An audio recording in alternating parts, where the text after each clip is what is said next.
کسی چیز سے مت امید رکھ مگر اپنے اللہ سے، کسی اور سے مت ڈر مگر اپنے گناہ سے۔ اے انسان، اللہ تعالیٰ نے تجھے اپنے لیے پیدا کیا ہے اور تو دوسروں کا ہونا چاہتا ہے۔ میں عہد جاہلیت یا زمانہ اسلام میں کبھی زنا کا مرتکب نہیں ہوا۔ لوگ تمہارے عیبوں کے جاسوس ہیں۔ حاجت مند غربا کا تمہارے پاس آنا اللہ تعالیٰ کا انعام ہے۔ نعمت نامناسب جگہ خرچ کرنا ناشکری ہے۔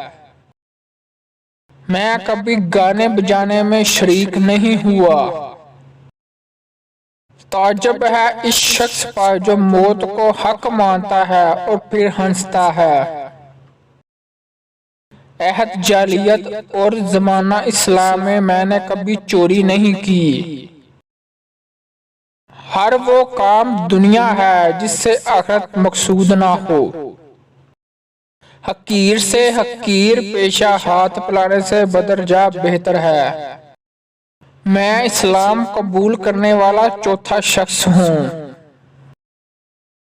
بعض اوقات مجرم کو معاف کر دینا مجرم کو زیادہ خطرناک بنا دیتا ہے۔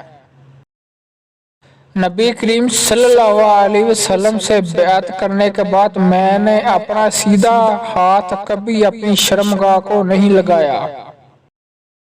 لوگوں کو جس طرح چاہے آزما لے، سانپ بچھو سے کم نہ پائے گا۔ تعجب ہے اس شخص پر جو حساب کو حق مانتا ہے اور پھر مال بھی جمع کرتا ہے۔ خاموشی غصے کا بہترین علاج ہے۔ سب سے خطا کار وہ ہے جو لوگوں کی برائیوں کو بیان کرتا پھرتا ہو۔ گناہ کسی نہ کسی صورت میں دل کو بے چین رکھتا ہے۔